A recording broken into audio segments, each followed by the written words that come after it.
Hello, everybody. A very warm welcome to all of you. Sorry, I think there was some technical glitch and I was trying to find the right buttons in the right places. So, hello, a very good morning, good afternoon, and good evening to you, depending on where you're watching this webinar from. And today we are going to do a masterclass on reading and comprehension. We're going to tackle the most difficult questions, the hardest of questions that you would find on a reading and comprehension passage, and we are going to discuss how to overcome that. My name is Sunita and I'm going to be your host for this entire evening. So let's get started, and I hope you're ready to go. I would love to hear a hello from your end to see who all are there. So, yes, can we have some hellos from your end before I start the webinar? All right. Um, See, in reading and comprehension, in my sessions that I have with students, most of the time, the kind of complaints that I get is, okay, I am not able to understand the passage, or I'm not able to understand the question, or I'm not able to understand the answer choices. I'm confused between two answer choices. I think I have understood the passage, but I don't know what happens when I go to answer the question. These kind of questions I am constantly faced with. Today, we are going to look at all of those and see how we can resolve that problem. So let's get started. I'm just going to quickly share my screen, and here I go. Yes, so let me see if the screen is sharing right on. Okay. Yes. All right. Okay, that's great. So, what are we going to do today? Let me just quickly start off by that.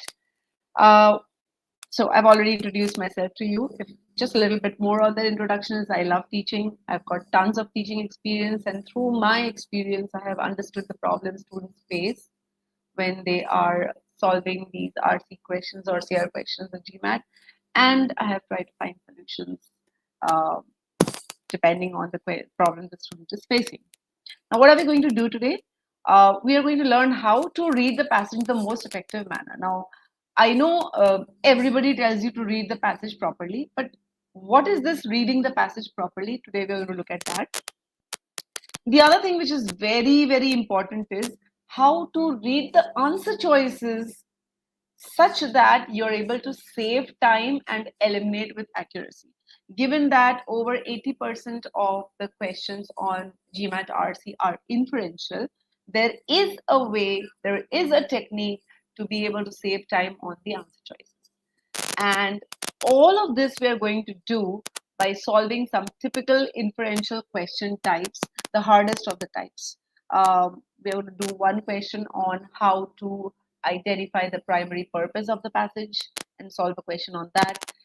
We are going to do a function question, that is function of line, function of example. You have questions on those, and then we are going to do a question on detail. All right. All of this I'm going to explain, and you'll realize how all of this really, really helps you. But before that, let me just quickly introduce you to some of my students who have been able to score really, really, really high marks scores on RC and CR on the verbal section on GMAT by following the strategies that I'm going to show you today. So this is Harsh, who was able to score a 99 percentile in verbal 88. And this is Shrikar, who was able to jump from a verbal 78 to a verbal 86, following the strategies that I'm going to discuss. Then there's Ria, who was also able to improve her score by 100 points. But all of this, what did they do, right? So let's get started, guys. The first question type that we are going to solve is the primary purpose question. One of the hardest, and almost 80% of the time, you will face this question. So how to tackle it? Let's just quickly spend half a minute on what is a primary purpose question. A primary purpose question is that question which requires you to understand the central topic, the main idea, the main theme that the author wants to convey through the passage to you as a reader. You can think of it as the purpose the author has written that passage, the purpose behind the writing of the passage. So let me get started with this. Now, what are the characteristics of the correct main point answer choice? It has to be a single sentence synopsis that is covering the entire passage, right? It's not just focusing on para 1 or para 2 or para 3. It is covering the overall intent of the passage. And usually you will not find too many details in the correct answer choice. How are we going to reach this? I'm just going to lay out the process for you in short, and then I'm going to demonstrate this process as well. So if we know that the motive behind writing the passage is to arrive at the main point, then we can work our way backwards. So if the purpose is to arrive at the main point, how will the author do? So the author will discuss different aspects related to the main point in different paragraphs or maybe different sections of the same paragraph. All right. And then we need to do what? We need to identify the main ideas in different paragraphs and form para summaries, and then use the para summaries to converge into the main point.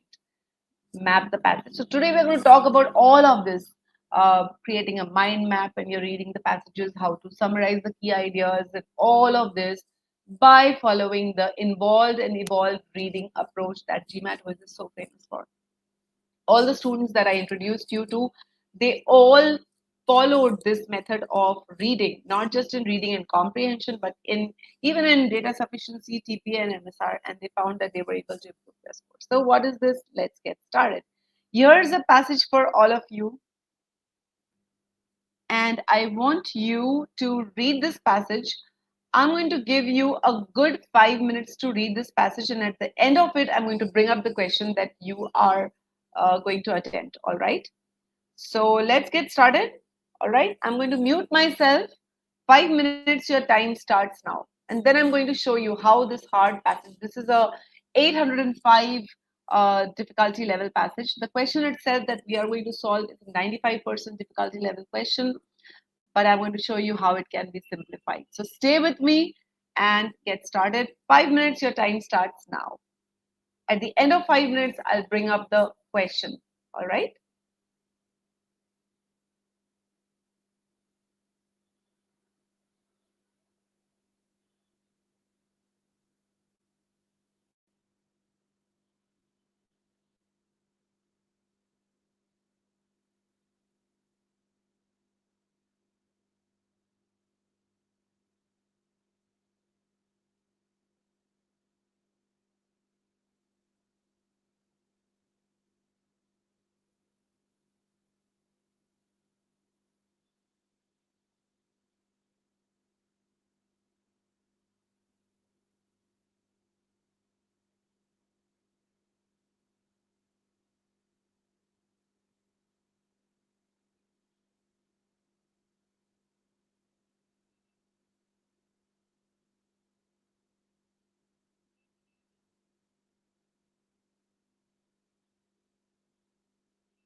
1.5 minutes left, and I will bring up the question.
You have 1 minute to answer the question.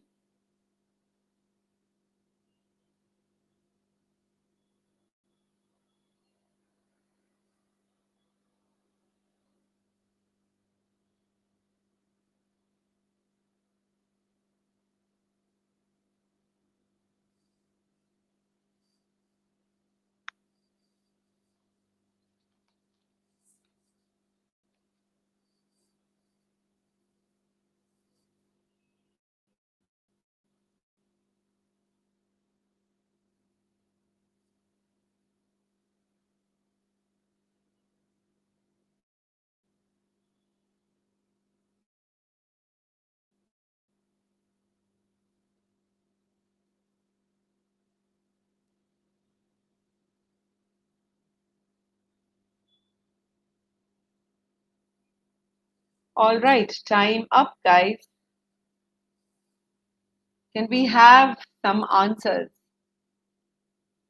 Yes, I'm looking forward to seeing your answers to this question. And I'm sure you're wondering that how can we solve this question in just 1 minute? It's a hard question. We also have to read the answer choices a couple of times. How is it possible to get it solved in just 1 minute? Just the question. And of course, the passage itself is there. So we're going to do all of that. But before that, do share your answers. When you share your answer, you encourage me to go ahead with the session. That's like a green flag for me. All right, Shreya has said C, BW says D, Nishant says E, Darshan says E. Well, I've got 4 options with 3 different choices. Let's see.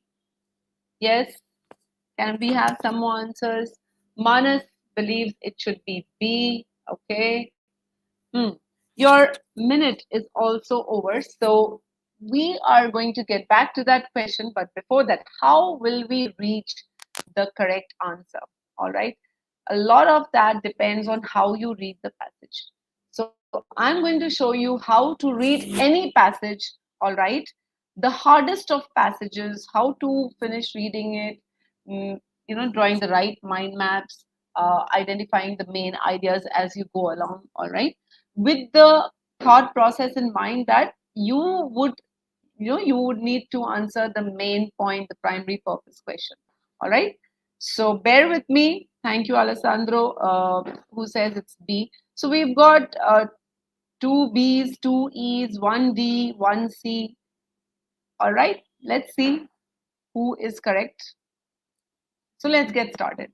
Now, you will notice that the way I read a passage is, when I read a sentence, I don't read the sentence from end to end. Like, I don't start, reading here, let's say, and then I don't go on da da da da da da da da da da da da da da da da, and then just stop when there is a full stop. No, you will notice that the way you should read the sentences is to break it down into small chunks so that you understand what is going on.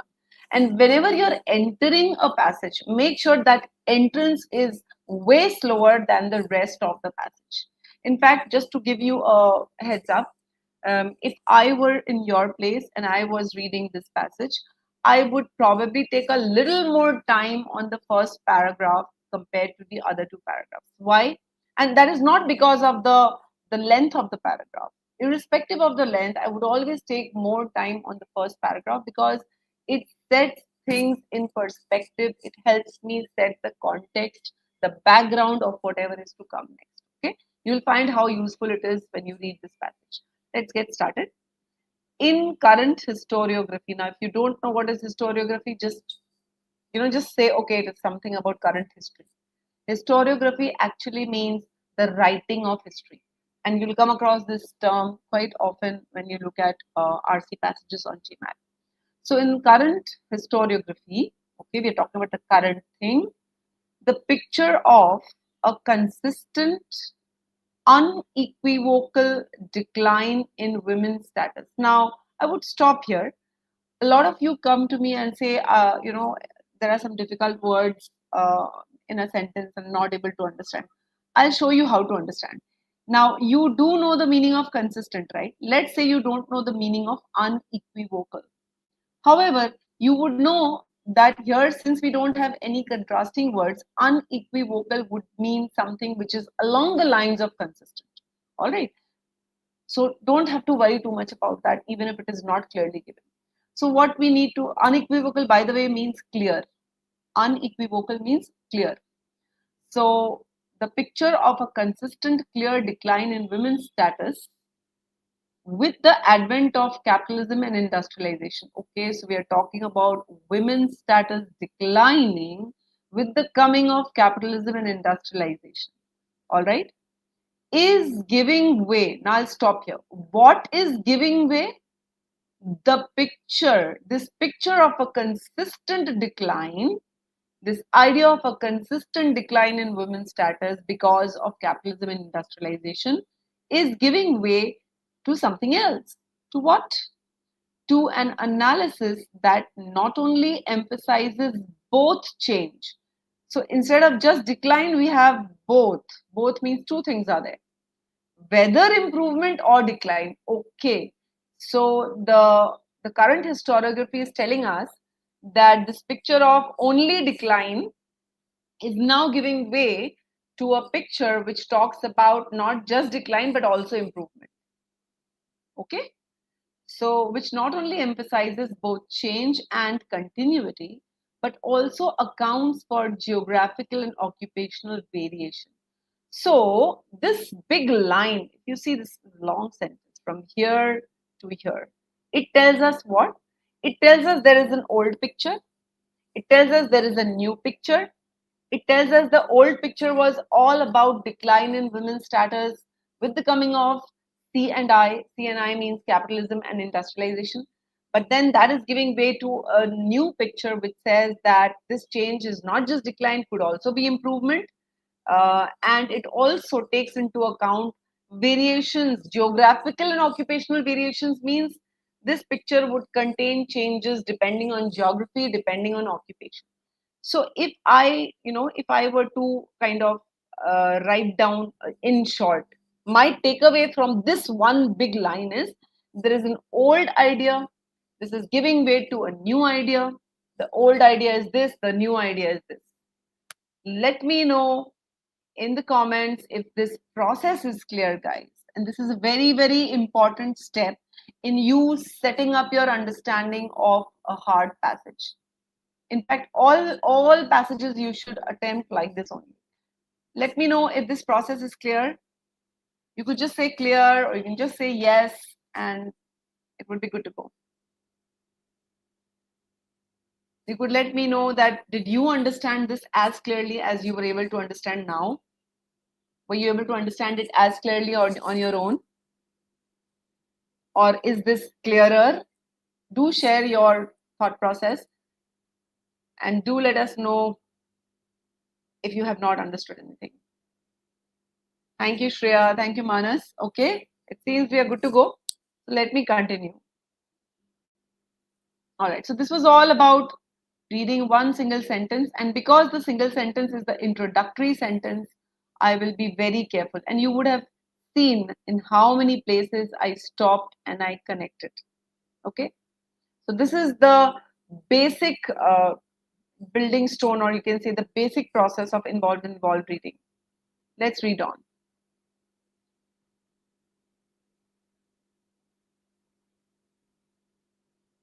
The history of women's work in English farmhouse cheese making between 1800 and 1930 is a case in point. Now, it's very important you stop here and ask yourself, a case in point of what? A case serving to show what? To show whatever the author has mentioned in the beginning. Right at the beginning, the author is saying that in current historiography, we have this new picture, this new idea. That means this history of women's work would be showcasing that movement from the old picture to the new picture. All right. In her influential Women Workers and Industrial Revolution, Pinchbeck argued that, okay, so the author is going to present this Pinchbeck's work, and Pinchbeck's work will show us how the old idea is giving way to the new idea. All right, so let's continue. Pinchbeck argued that the agricultural revolution of the 18th and early 19th centuries, with its attendant specialization and enlarged scale of operation, curtailed means reduced women's participation in the business of cheese production. So Pinchbeck believes that with the specialization and large scale of operation, now you can connect this specialization and large scale operation to capitalism and industrialization. All right, although it's not very explicit, you can, because remember that's the context that we are setting up, that it was because of the capitalism and industrialization that certain changes took place. All right, and we're talking about women's participation in the business of cheese production. Okay, earlier she maintained women had concerned themselves with feeding cows, rearing calves, and even selling the cheese in local markets and fairs. So we are told that what was the old picture? Earlier, the women were doing these functions in the cheese production business. Pinchbeck thought that the advent of specialization meant that women's, now here you can see advent of specialization, you can connect to advent of industrialization, capitalism, all right, meant that women's work in cheese dairying was reduced simply to processing milk. So earlier women were feeding the cows, rearing calves, and even selling the cheese in the local market. But then once capitalism struck, once industrialization struck, women, their function was just reduced to processing the milk and not doing anything else, which means now they were not selling cheese at the local markets and fairs. Dairy men, a new social category, raised and fed the cows and sold the cheese through factors, who were also men. Okay, so men took over most of the processes in the cheese production business. Women took a back seat, and all this happened because of capitalism and industrialization. So this is basically very close to decline in women's status due to capitalism and industrialization that Pinchbeck is discussing. With this narrowing of the scope of work, Pinchbeck believed women lost business ability, independence, and initiative. Now, if you see, Pinchbeck's example is basically exemplifying the old picture where we are only talking about decline. Do you see this? Connected back, always relayed back. So, Pinchbeck's example so far is telling us how there was a decline in women's status from cow feeders, calf rearers, and sellers of cheese. They were reduced to just processors of milk, while the rest of the work was taken over by men. All right, clear? So constantly you need to break down and read and connect back. Break down and read, connect back. Break down and read, connect back. So the takeaway from this passage is there was no idea of decline in women's status, which gave way to the new idea, which was not just about decline but improvement as well. And the author gives us the example of pinchbeck to tell us about that decline in cheese production business. Okay, let's move ahead. Though pinchbeck portrayed pre-capitalist, pre-industrial conditions as superior to what followed. So pinchbeck showed that earlier women's status was better before capitalism, before industrialization. Though she has done that, recent scholarship has seriously questioned the notion of a golden age for women in the pre-capitalist society. Okay, so this sentence is telling us that recent scholarship. Now, recent scholarship is this current historiography. Remember how current historiography is leading to a new idea? So, recent scholarship is challenging Pinchbeck's portrayal of women's status before capitalism came, before industrialization set in.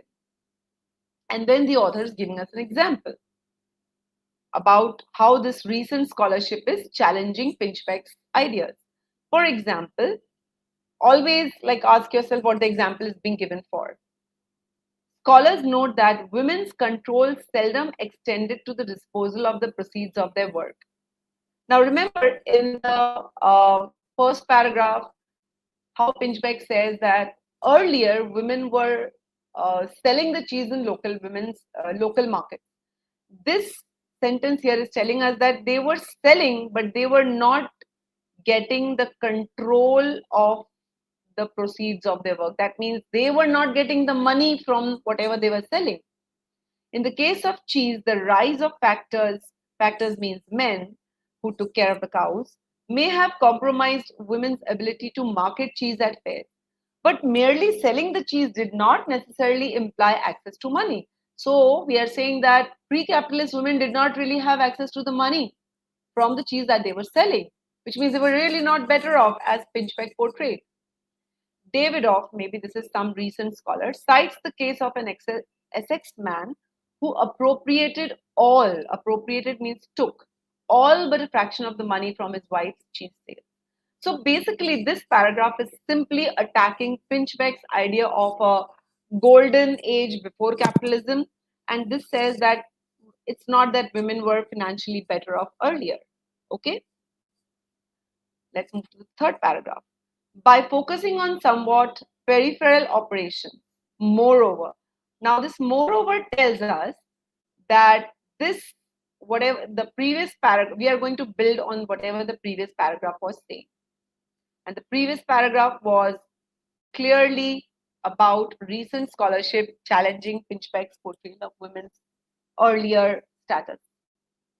By focusing on somewhat peripheral operations, moreover, Pinchbeck missed a substantial element of continuity in women's participation. So we are now going to be told what else Pinchbeck missed.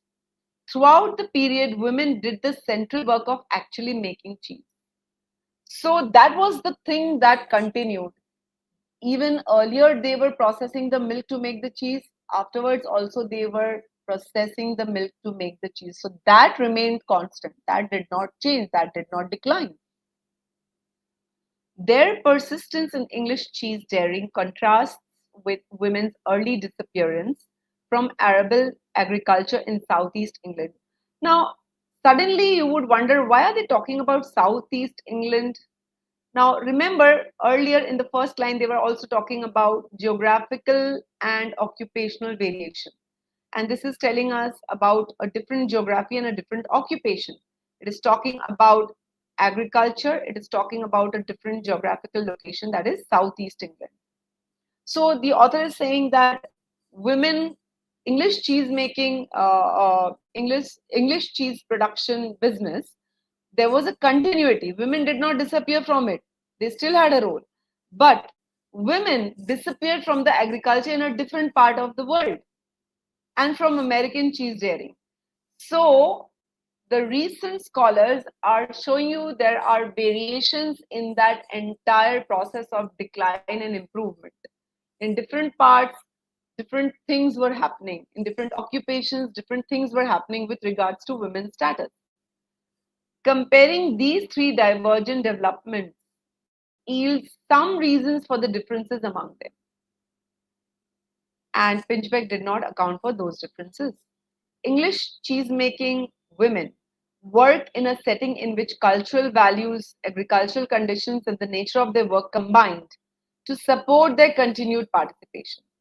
All right. In other cases, one or more of these elements was lacking. So this paragraph is telling us that Pinchbeck missed to take into account the geographical and occupational variation in women's status.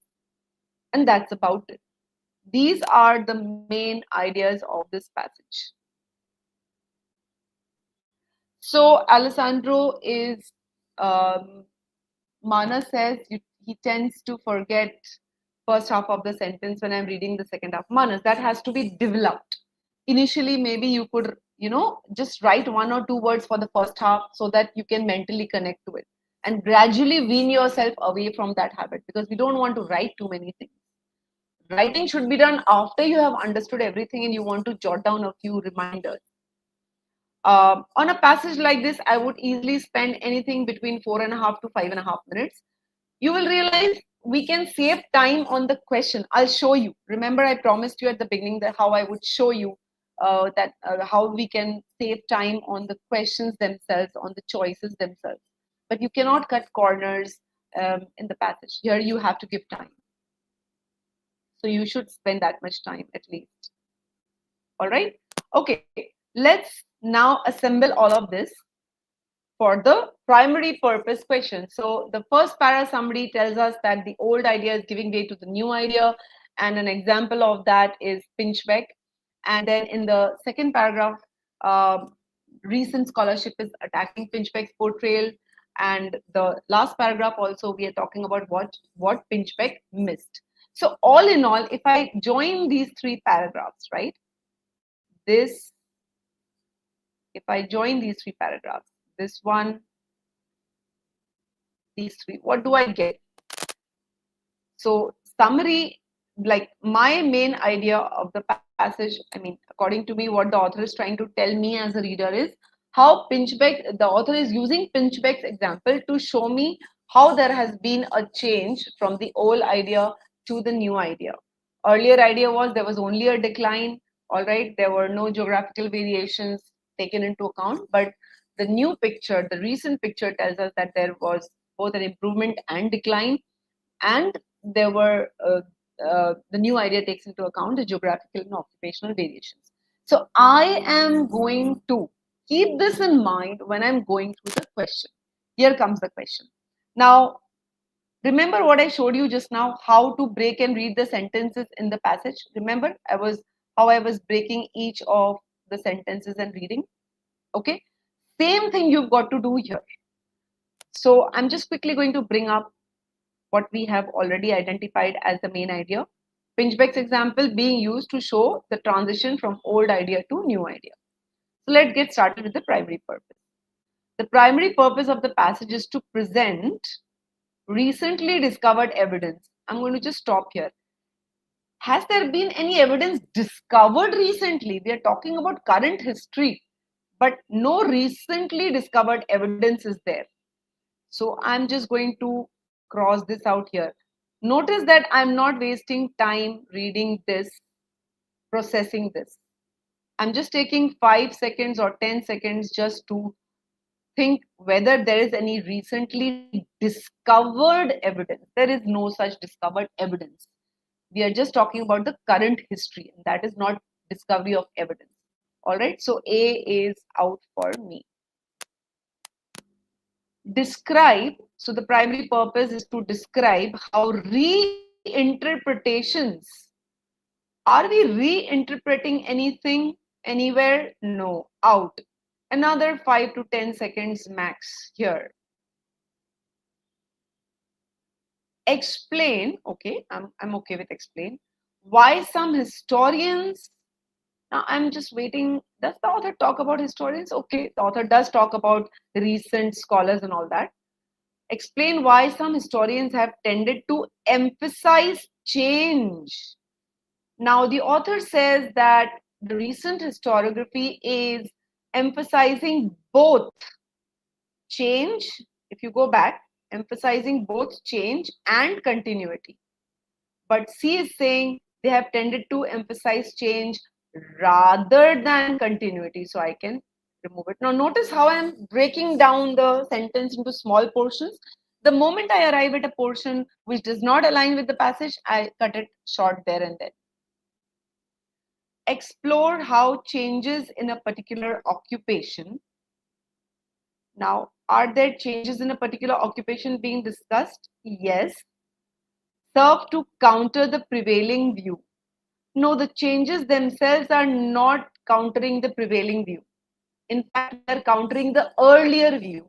All right, so D is out. Remember, we are not countering the prevailing view. We're countering the earlier view. Prevailing means current view. Examine, okay, a particular area of historical research. So we are talking about particular area of historical research. Could that be history of women's status? Maybe. In order to exemplify means give an example of a general scholarly trend. Now, because I have been able to rule out the others, E is the closest to the example thing and to the particular area of research. So E would be my correct answer. I hope this is clear. You really don't need to spend too much time on the answer choices if your passage is clear to you. Do let me know if this is clear. A few of you did get this question right, so that we can move to the next question type. Shreya, to give you a benchmark, okay? Now, the amount of time you spent on the RC passage will depend on the length of the passage and the difficulty level. But let's kind of take an average.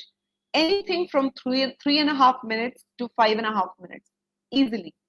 In some rare cases, I have even taken up to 6 minutes to read the passage, but then I'm able to solve each question in under a minute, say in 45 seconds, in 30 seconds. And in my experience, I have seen that out of the 4 questions that you're likely to get on a hard or long passage, at least 2 of the questions are so easy that you can answer them in under 30 seconds.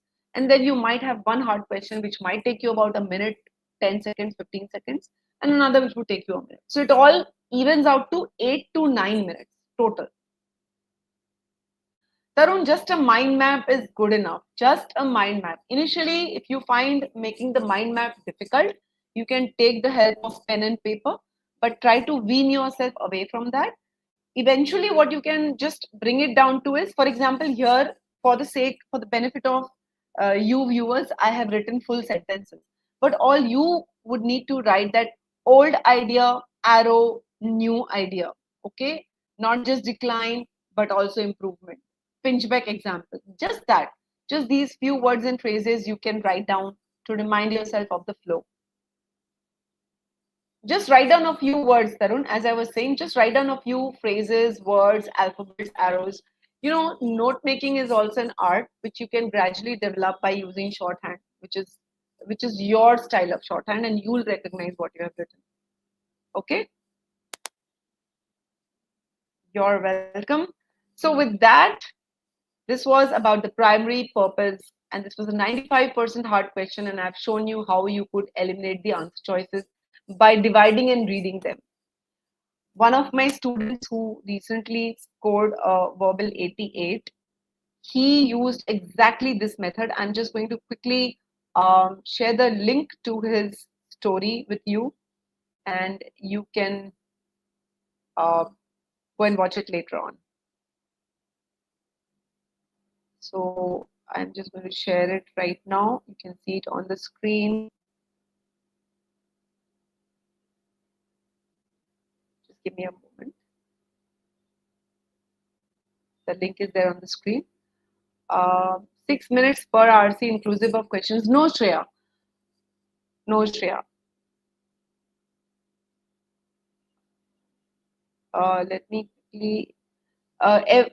So if it's a 3-question RC, you will take anything between 6 to 7 minutes. If it's a 4-question RC, you will take anything between 8 to 9 minutes. All right. There is a lot more to just closing the RC questions. I can just say this much, Shreya, that focus on the first 20 questions. first 19 to 20 questions, you focus on that. If you don't have enough time left for the last 3 questions, you can just mark that and leave it at that. The penalty is way lower for those last 3 questions than it will be if you commit errors earlier on. Okay, with that, let us. So I hope you're enjoying this um, webinar. Let's now move to the next question type that I promised you. Next, we were going to look at a function-based question. Now, what is a function-based question? At GMATWhiz, we like to call these function and organization-based questions, function and structure-based questions. You have questions where the author of the passage is, you'll have questions such as the author of the passage refers to XYZ primarily in order to, or, the XYZ example mentioned in the passage primarily serves to do this. Or it can be inferred from the passage that the author cites the question primarily in order to. The author quotes XYZ with the intention to. So basically, examples, questions, quotations that the author has used in the passage. Why has the author used that? What is the function? What is the role of those examples, of those questions? This particular type of question is based on finding out that. So here's a passage for all of you. Go ahead, read this, and then I'll bring up the question shortly. I'll give all of you, let me be generous and give you 4 minutes to read this. All right. You're welcome, Shreya. 4 minutes to read this, and I'm just going to mute myself in the meantime.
You have a minute to answer this question.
All right, I'm back.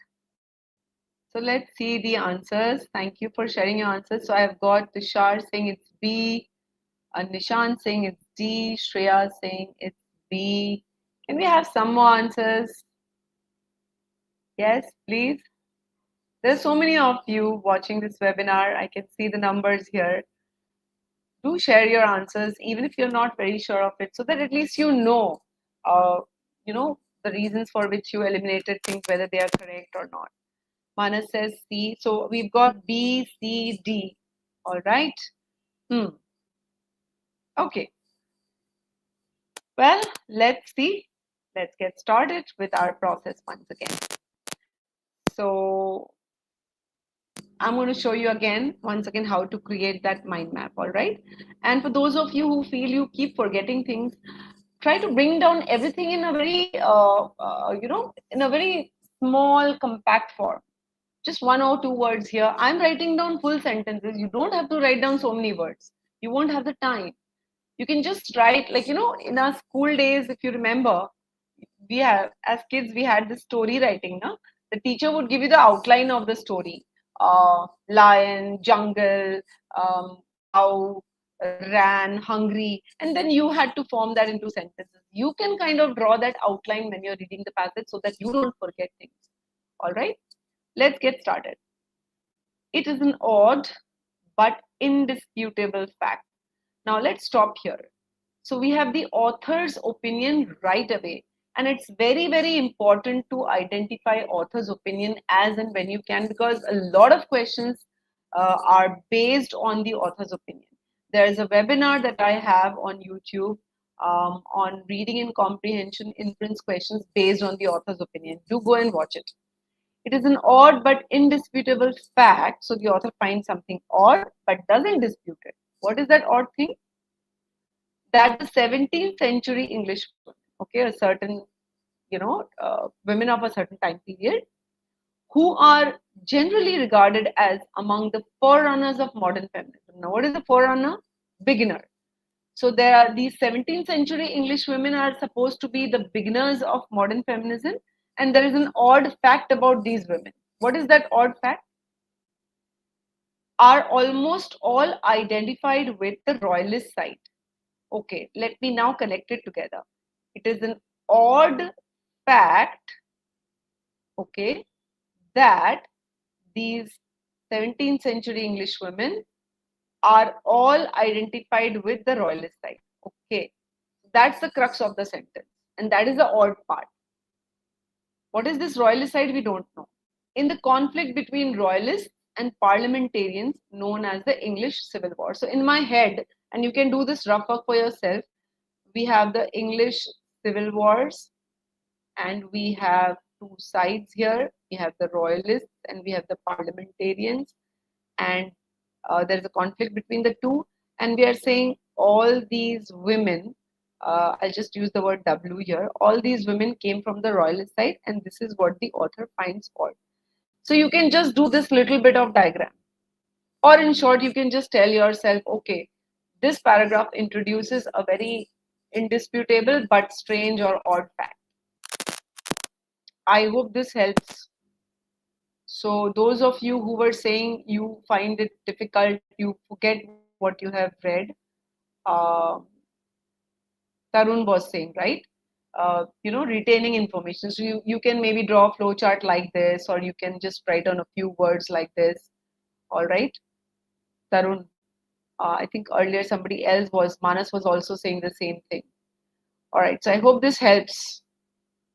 Okay, now let's move to the second paragraph. In fact, this was one big paragraph. I have just divided this into 3 sentences. Funny, na, that one paragraph contains only 3 sentences. Look at the length of the second sentence. Now, here's a quick tip for you. Often you'll see that in GMAT RC paragraphs, you have this structure.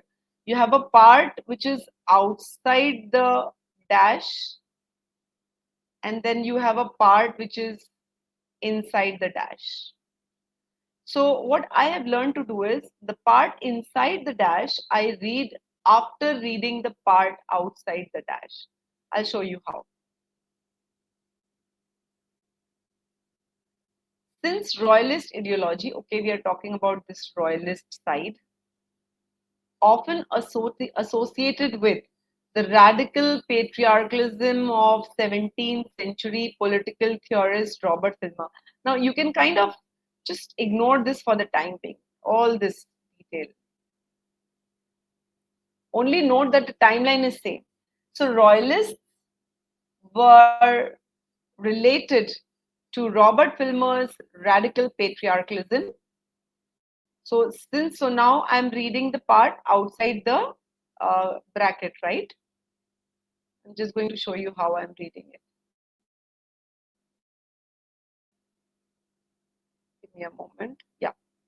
So since royalist ideology is associated with patriarchalism of Robert Filmer, because of that, historians have been puzzled by the fact that royalist women.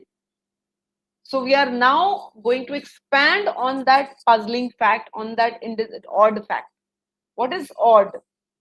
So the author is telling us the royalists followed Robert Filmer's patriarchalism ideology, and because the royalists followed Robert Filmer's patriarchalism, that is why historians are puzzled. What are they puzzled about? The fact that the royalist women means these 17th century English women, wrote the earliest extended criticisms of absolute subordination of women in marriage.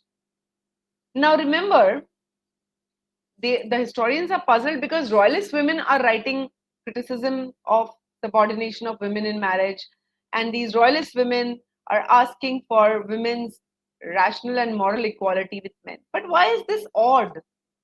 Let's now read the part within the dashes, this part. Okay, now those of you who know patriarchalism, you would have understood why it is odd. All right, but those of you who don't know the meaning of patriarchalism, let's see what patriarchalism stands for. Patriarchalism that equates family and kingdom. Okay, so patriarchalism means family and kingdom are equal and asserts the divinely ordained absolute power of the king, and by analogy means by comparison male head of the household. Okay, so patriarchalism means the way the king is the head of the kingdom, similarly the male is the head of the family. So the royalists believed in male domination. Okay, so you can just add to your diagram here, royalists were all about male power, and these women were all about, they were against this, and that is what the author finds odd. That is what the author is saying is odd. I mean, you're coming from a house which believes in male power, and then you are writing against male power. All right. So the second paragraph actually tells us why that odd fact is odd. And it also kind of tells us the author perhaps agrees with it. How do we know that? Look at this word here. The author uses the word understandably be puzzled. So the author is sympathizing with the historians who are puzzled. All right. Let's now read the last part. Some historians have questioned the facile equation. Facile means easy. Equation of royalist ideology with Filmerian patriarchalism. Okay. So in the previous paragraph, in the previous sentence, the author was saying how royalist ideology is believed to be following Filmerian patriarchalism. But then some historians don't agree with that. They have questioned that. And then the author also is agreeing with that questioning. Indeed, there may have been no difference between royalists and parliamentarians. So the author is saying maybe the royalists and these parliamentarians did not really have any difference in ideology, which means maybe the parliamentarians also believed in male power over female power. Okay. But in that case means if parliamentarians had the same beliefs, one would expect early feminists to be equally divided between the two sides. But they are not, right? So this last para tells us, it kind of rounds up everything and tells us why the author believes it is odd that all the royalist women, they belong to the all the early, early beginners of modern feminism. They all came from one side and not from the other. All right. So the third sentence tells us there must be a reason why this odd fact exists. So this is the mind map, introduction of the indisputable but strange fact, why it is strange, and that there must be some explanation for that strangeness. Got it? Now let's use this mind map to solve the question. The question was, why does the author use Robert Filmer? Okay, I mean, if you go back to the question itself, let me take you back. This is the function question that I was telling you earlier about. The author of the passage refers to Robert Filmer in order to. So why has Robert Filmer been mentioned? Now we know Robert Filmer has been mentioned to introduce patriarchalism, and patriarchalism has been introduced to tell us why the historians are puzzled, right? Just to explain this better, I'm just going to take you to this part. So just follow this carefully. Filmer was mentioned to introduce the ideology of patriarchalism, what it meant, That is why Filmer's name was mentioned.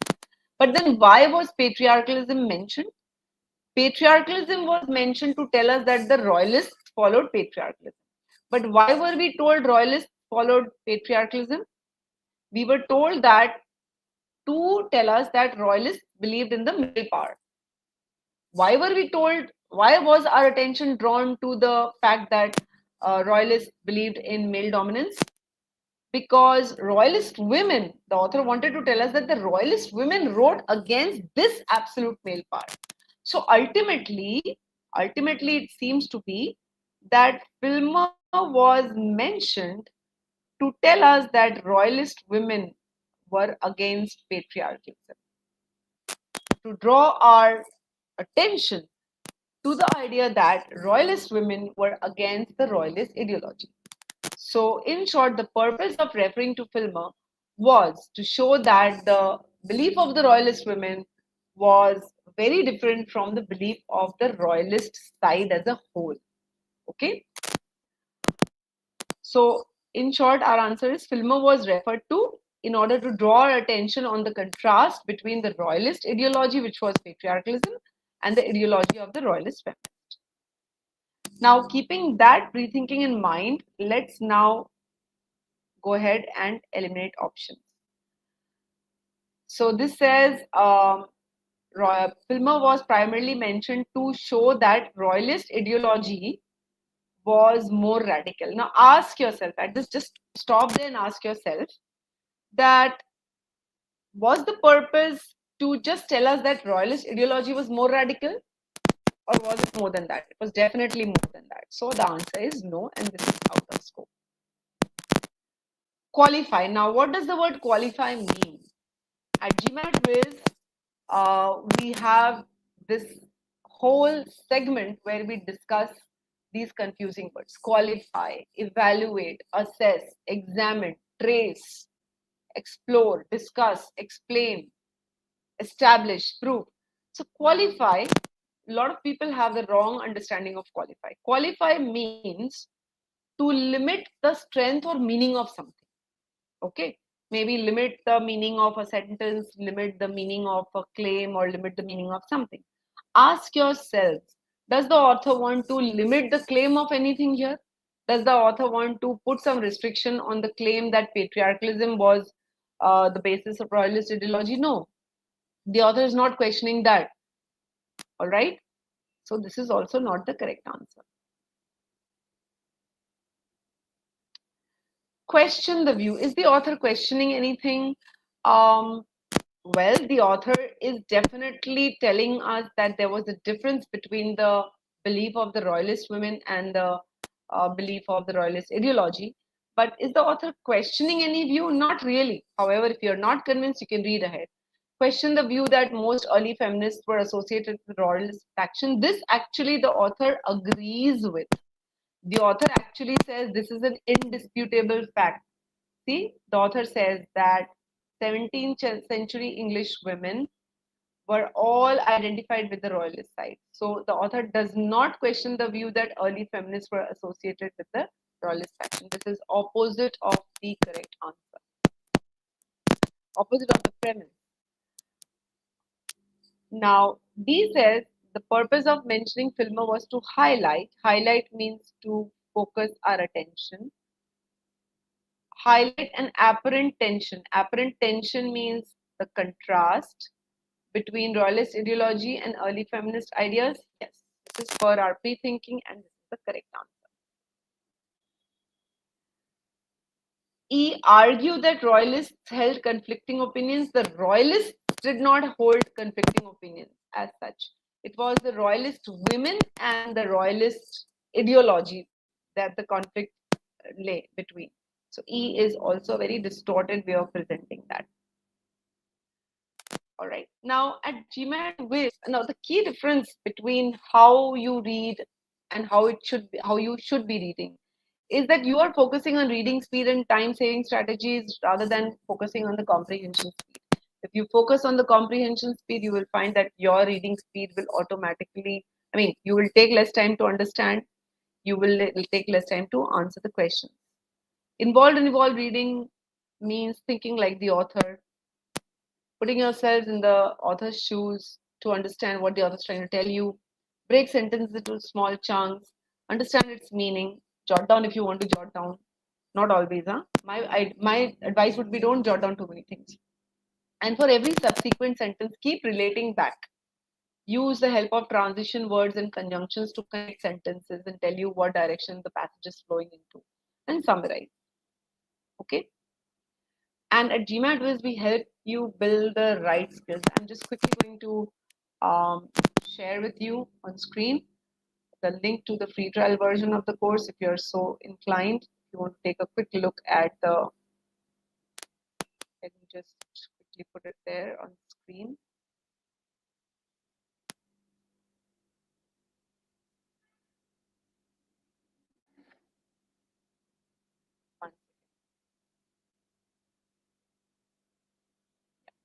So at GMATWhiz, you'll find that all the things that I've been doing, like breaking down. So at GMATWhiz, we tell you where to break down the sentence, how to take care of complex words, how to understand the meaning, how to differentiate facts from opinions, and differentiate what is the author's opinion and the third party opinion, and overall understand the intent.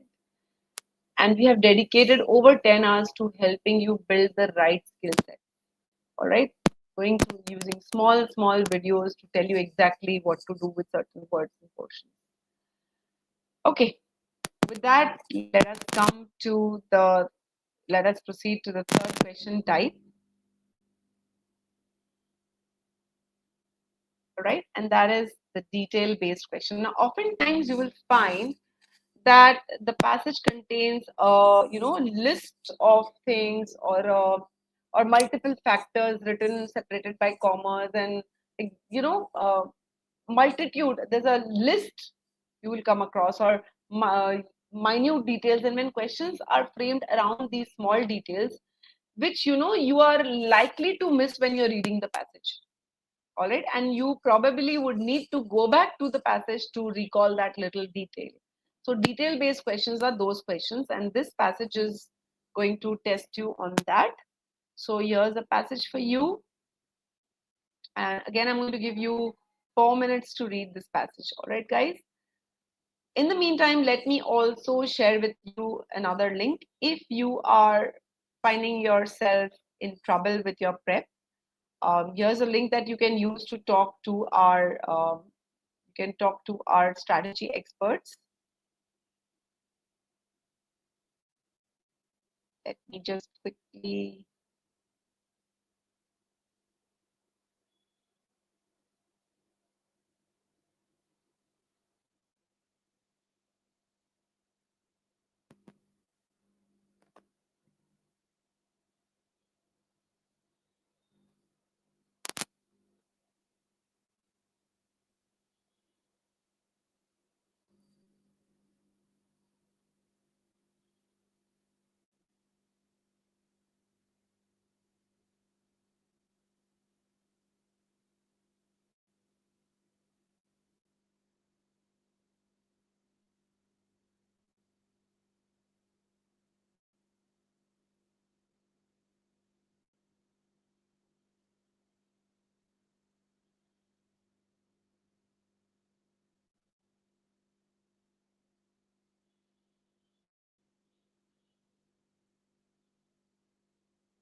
Sorry, guys, there was a technical glitch. I think it just went blank for a moment. I hope all of you can see this right now. And I'll just quickly bring up the question.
1 minute to answer that question.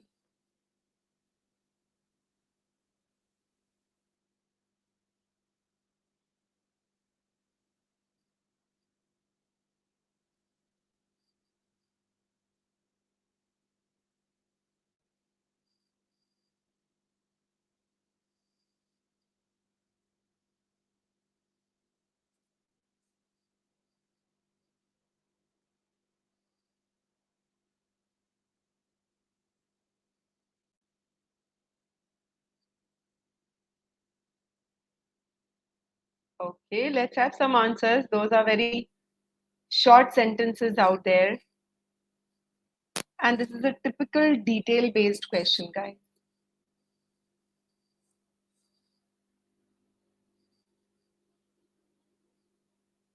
30 seconds more.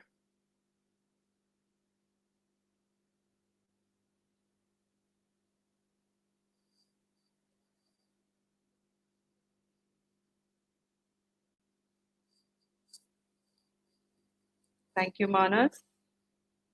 Let's have some more answers, guys. So Manas believes the correct answer is A. Yes, Tarun, Shreya,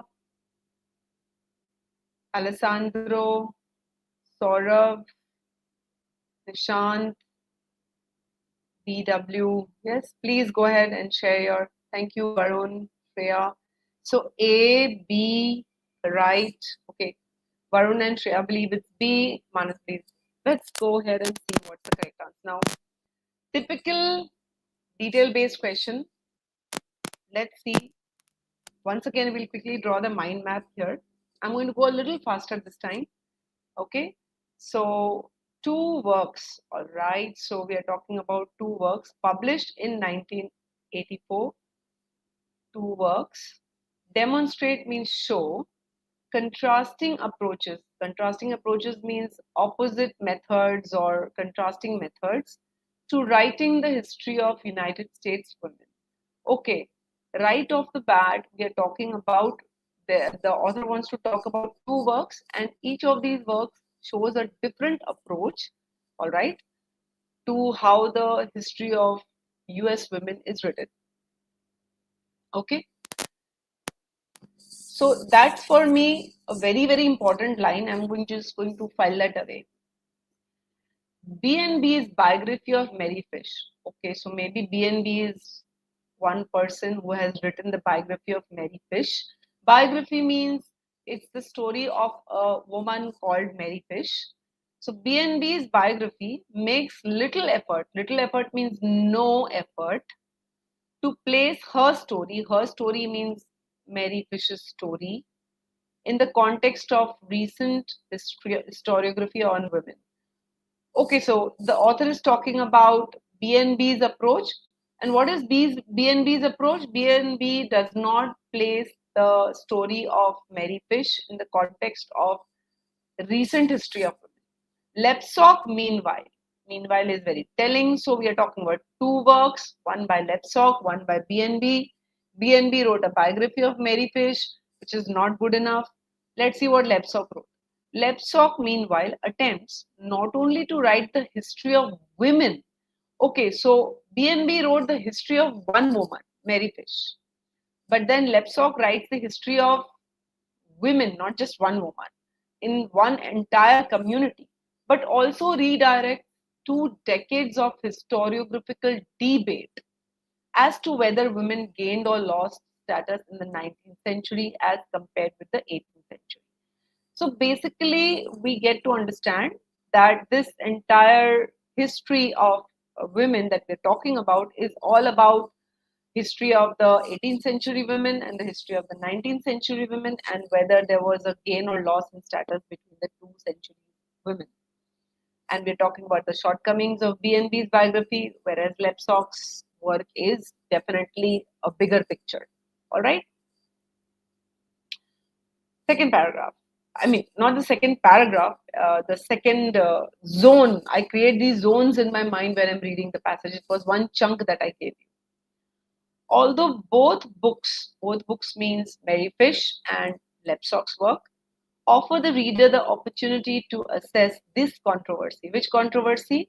Controversy regarding women's status, whether women lost or gained status. So both the books give you the opportunity to understand this controversy. Only Lepsox deals with it directly. Okay, so we are now going to talk about Lepsox's work. She, that means Lepsox, examines several aspects, different aspects of women's status, helping to refine and resolve issues. Okay. She concludes that while women gained autonomy, autonomy means self-dependence in some areas, especially in the private sphere. Now, if women are gaining, which women will be gaining? Gaining means the 19th century women. So 19th century women gained in the private sphere, but they lost it in many aspects of economic sphere. Which means what? That the 19th century women, they were better off in private sphere, but they were not so better off in economic sphere. More importantly, she shows that the debate itself depends on frame of reference. Okay, now this is an important point here. In many respects, women lost power in relation to men. And there's an example given here. All right. And you'll see this is the exact kind of detail which you cannot memorize. All right. So somewhere women gained power, somewhere women lost power. But then for Lepsock, it all depends on the frame of reference. So this paragraph talks about L's contribution, and L says the debate depends on the frame of reference. Okay. In contrast, B&B's biography provides ample raw material for questioning the myth. Okay, so now we're talking about B&B's work, which gives enough raw material for questioning the myth. Which myth? And this myth is fostered by some historians of a colonial golden age in the 18th century. So B&B's biography is basically saying that the 18th century was not really a colonial golden age. Okay, this is what B&B's biography does, but does not give the reader much guidance in analyzing the controversy over women's status. So Lepsock's work deals with it directly. Lepsock gives frame of reference. B&B's work does not give much guidance. So overall, the map of this paragraph is there are two opposite ways or methods of approaching women's history regarding the 18th century women and the 19th century women. One work deals with it directly with frames of reference. The other work doesn't give much guidance. That's in short. Okay. And now we come to the question itself. Now, the question says, the passage suggests that Lepsock believes, so we're talking about Lepsock's belief, that compared to 19th century American women, 18th century American women were. Now, this is a very important tip that I'm about to give you. When you have half the sentence given in the question stem and half the sentence as part of the answer choice, always connect the question stem to the answer choice. For example, here you are supposed to identify what the 18th century American women were. So each of these options should be true about the 18th century women, not the 19th century women. And it should be a difference. So let's see if we go back to the passage. Now, this is where you'll have to go back for the detail. You cannot just recall all of it, right?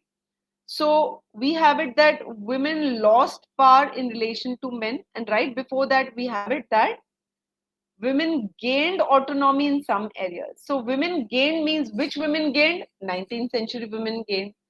They gained it in the private sphere, but they lost in many many aspects of economic sphere. So if you think, right, women gained autonomy. Which women? 19th century women.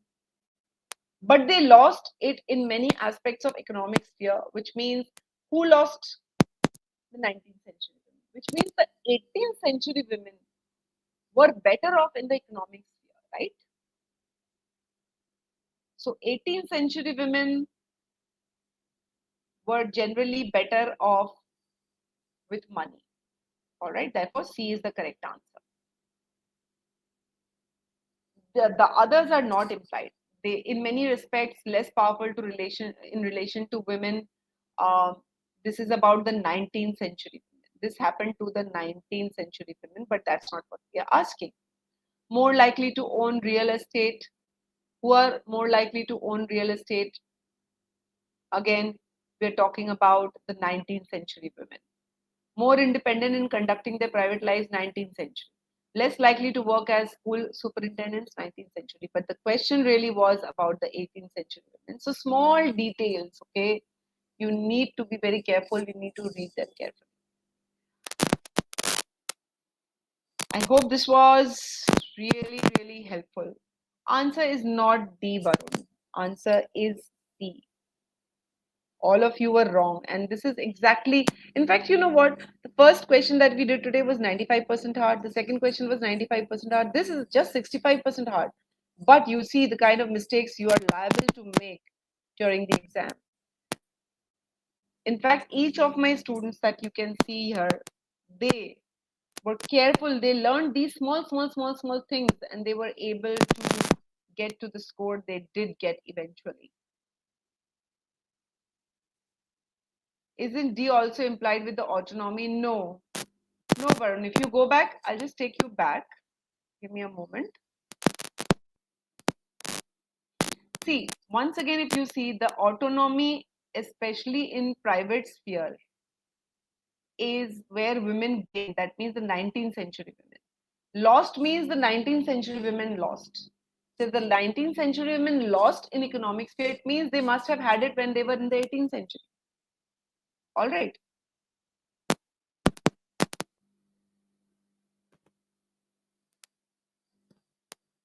That brings us to the end of today's session, guys. I really, really hope that today's session was an eye-opener for most of you. The way we read the passage makes a lot of difference. I have seen that, during my tutoring sessions with students. I have seen students come to me where they are reading a line end to end and rereading it 3-4 times and wasting time.